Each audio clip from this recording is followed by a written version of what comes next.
വിദർഭയിൽ ഒരു സാധാരണ പോലീസ് കോൺസ്റ്റബിളിന്റെ 6 മക്കളിൽ ഒരാളായിട്ടാണ് കൽപ്പന ജനിച്ചത്.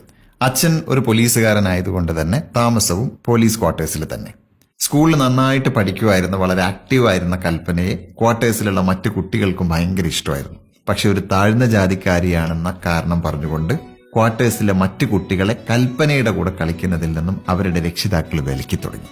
അങ്ങനെ കൽപ്പനയുടെ വീട്ടിലേക്ക് അവർ വരാതായി. കൽപ്പന കൊടുക്കുന്ന ഭക്ഷണം അവർ കഴിക്കാതായി.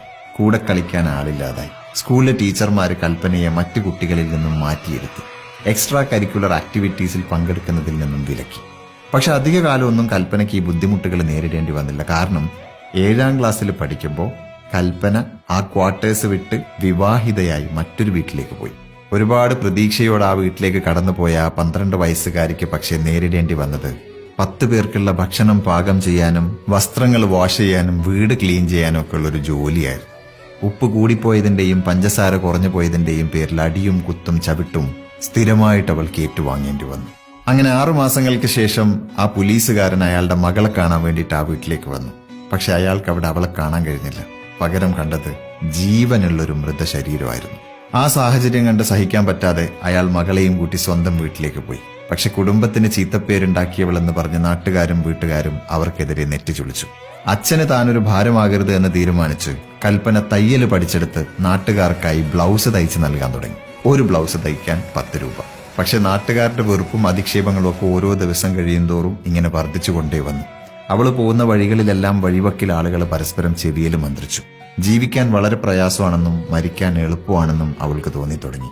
അങ്ങനെ അധികം താമസിയാതെ ഒരു ദിവസം അവൾ ഒരു വിഷക്കുപ്പി കയ്യിലെടുത്തു. പക്ഷെ കൽപ്പനയുടെ ആന്റി ഇത് കാണുകയും ഉടൻ തന്നെ അവളെ തൊട്ടടുത്തുള്ള ഒരു ലോക്കൽ ഹോസ്പിറ്റലിൽ എത്തിക്കുകയും ചെയ്തു. 24 മണിക്കൂർ കഴിയാതെ ഒന്നും പറയാൻ സാധിക്കില്ല എന്നാണ് ഡോക്ടർമാർ പറഞ്ഞത്.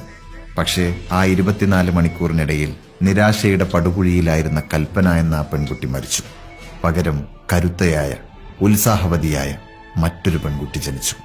അത് കൽപ്പനയുടെ 2ാം ജന്മമായിരുന്നു. ജീവിതം തനിക്ക് നൽകിയ ഈ സെക്കൻഡ് ചാൻസിൽ ഇനി ഒരു സെക്കൻഡ് പോലും ദുഃഖിക്കില്ലെന്ന് ആ ടീനേജുകാരി പെൺകുട്ടി തീരുമാനിച്ചു. അങ്ങനെ രക്ഷിതാക്കളെ പറഞ്ഞ് സമ്മതിപ്പിച്ച് അവൾ മുംബൈയിലേക്ക് വണ്ടി കയറി. അവിടെ അമ്മാവന്റെ കൂടെ താമസിച്ചുകൊണ്ട് ഫുൾ ടൈം ടൈലറിംഗ് ജോലി ചെയ്തു തുടങ്ങി. പിച്ച വെച്ച് പച്ച പിടിച്ച് തുടങ്ങുകയായിരുന്നു. പക്ഷേ പോലീസുകാരനായിരുന്ന അച്ഛന്റെ ജോലി നഷ്ടപ്പെട്ടതോടെ ജീവിതം വീണ്ടും ഒരു ചോദ്യചിഹ്നമായി അവളുടെ മുന്നിൽ വന്ന് വളഞ്ഞു നിന്നു. പക്ഷെ കൽപ്പന അപ്പോഴും തല ഉയർത്തിപ്പിടിച്ച് നിവർന്നു തന്നെ നിന്നു. അതുവരെ ചേർത്ത് വെച്ച എല്ലാ സമ്പാദ്യങ്ങളും കൂട്ടിപ്പിറക്കി 40 രൂപ മാസവാടകയ്ക്ക് ഒരു മുറിയെടുത്ത് അച്ഛനെയും 4 സഹോദരങ്ങളെയും ഒരുമിച്ച് താമസിപ്പിച്ച് വീണ്ടും അവളെ ജീവിതത്തോട് പടവെട്ടി തുടങ്ങി. സാമ്പത്തികമായിട്ട് വളരെ പ്രയാസമുള്ളൊരു കാലഘട്ടമായിരുന്നു അതെങ്കിലും കൽപ്പന സന്തോഷിച്ചു. തന്റെ സഹോദരങ്ങളും അച്ഛനും കുടുംബം എല്ലാവരും ഒരുമിച്ചുണ്ടല്ലോ എന്ന കാരണം കൊണ്ട്. പക്ഷെ ആ സന്തോഷം അധിക നാള് നീണ്ടുപോയില്ല. കൽപ്പനയുടെ ചെറിയ അനുജത്തിക്ക് ഒരു അസുഖം വന്നു. അത് ചികിത്സിക്കാനുള്ള പണം കണ്ടെത്താൻ സാധിച്ചില്ല എന്ന ഒറ്റ കാരണം കൊണ്ട് ആ അനുജത്തി അവർക്ക് എന്നേക്കുമായിട്ട് നഷ്ടമായി. പണമില്ലാത്തതിന്റെ പേരിൽ ജീവിതത്തിൽ ഒരിടത്തും താനിനി തോറ്റുപോകാൻ പാടില്ല എന്ന് കൽപ്പന തീരുമാനിച്ചു.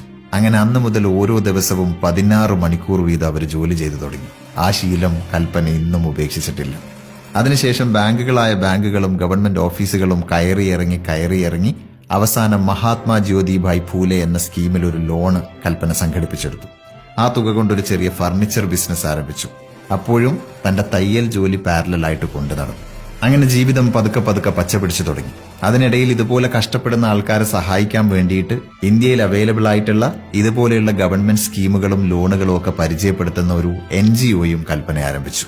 അങ്ങനെ പതിയെ ബിസിനസിന്റെ കാര്യങ്ങളൊക്കെ പഠിച്ചു വന്ന് ബിസിനസ് വളർത്താനുള്ള കൂടുതൽ കാര്യങ്ങളിലൊക്കെ മുഴുകി 2 വർഷം കൊണ്ട് എടുത്ത ലോൺ മുഴുവൻ അടച്ചു തീർത്ത് കൽപ്പന ഇങ്ങനെ ബിസിനസ്സിൽ വളർന്നു വരികയാണ്.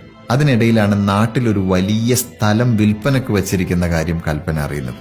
ആ സ്ഥലത്തിനൊരു വിവാദമുണ്ട്, ഉപയോഗപ്പെടുത്താൻ പറ്റുമെന്ന നിശ്ചയമില്ല. എങ്കിലും എങ്ങനെയൊക്കെയോ കാശ് സംഘടിപ്പിച്ച് ആ വലിയൊരു ലാൻഡ് കൽപ്പന സ്വന്തമാക്കി. അതിനുശേഷമുള്ള 2 വർഷം ആ സ്ഥലത്തിന്റെ മേലെയുള്ള പ്രശ്നങ്ങൾ ഒഴിവാക്കുന്നതിന് വേണ്ടിയിട്ട് ഒരുപാട് ഗവൺമെന്റ് ഓഫീസുകൾ കയറിയിറങ്ങി അവസാനം അത് ശരിയാക്കി കിട്ടി.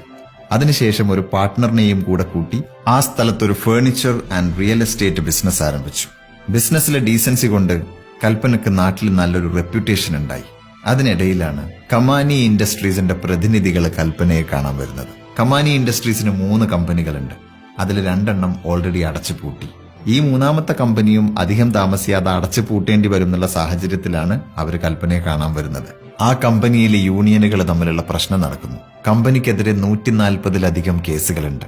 കമ്പനി 116 കോടിയുടെ കടബാധ്യതയിലാണ്. പക്ഷെ എന്നിട്ടും കൽപ്പന ആ ദൗത്യം ഏറ്റെടുത്തു. ഒന്നാമത്തെ ഘട്ടം മുതൽ വർക്ക് ചെയ്തു തുടങ്ങി. ഓരോ മേഖലയിലും എക്സ്പേർട്ട് ആയിട്ടുള്ള 10 പേരെ ജോലിക്ക് നിയമിച്ചു. ഫൈനാൻസ് മിനിസ്റ്റർ നേരിട്ട് പോയിട്ട് കണ്ടു.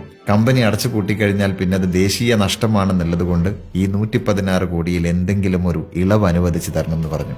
അന്നത്തെ ഫൈനാൻസ് മിനിസ്റ്റർ അത് അനുവദിച്ചു കൊടുത്തു. അങ്ങനെ കൽപ്പനയുടെ നേതൃത്വത്തിൽ ചക്രശ്വാസം വലിച്ചുകൊണ്ടിരുന്ന കമ്പനിയെ മുന്നോട്ട് തുഴഞ്ഞു. 7 വർഷം കൊണ്ട് അടച്ചു തീർക്കണം എന്ന് പറഞ്ഞ ബാങ്ക് ലോൺ മുഴുവനായിട്ട് ഒരൊറ്റ വർഷം കൊണ്ട് കൽപ്പന അടച്ചു തീർത്തു. 3 വർഷം കൊണ്ട് കൊടുത്തു തീർക്കണം എന്ന് പറഞ്ഞ ജോലിക്കാരുടെ ശമ്പളം മുഴുവൻ 3 മാസങ്ങൾ കൊണ്ട് കൽപ്പന കൊടുത്തു തീർത്തു. അങ്ങനെ 2000-ൽ പ്രസിഡന്റായിട്ട് ഈ കമ്പനിയിലേക്ക് വന്ന കൽപ്പന 2006 ആകുമ്പോഴേക്ക് ഇതേ കമ്പനിയുടെ ചെയർമാനായിട്ട് മാറി. 2009-ൽ വാദ എന്ന സ്ഥലത്ത് 7 ഏക്കർ ലാൻഡിൽ ഒരു ഫാക്ടറി പണിത് ഈ കമ്പനിയെ അങ്ങോട്ട് പറിച്ചു നട്ടു. 2013-ൽ രാജ്യം പത്മശ്രീ നൽകി കൽപ്പനയെ ആദരിച്ചു. പത്മശ്രീ കൽപ്പന സരോജ്. വെറും ഒരു തയ്യൽ മെഷീൻ കൊണ്ട് കൽപ്പന തുന്നിച്ചേർത്തത് സ്വന്തം ജീവിതം മാത്രമല്ല, ജീവിതം മുന്നോട്ട് നീട്ടുന്ന പ്രതിസന്ധികളെ വെട്ടിമാറ്റാനുള്ള ഒരു പ്രചോദനം കൂടിയാണ്.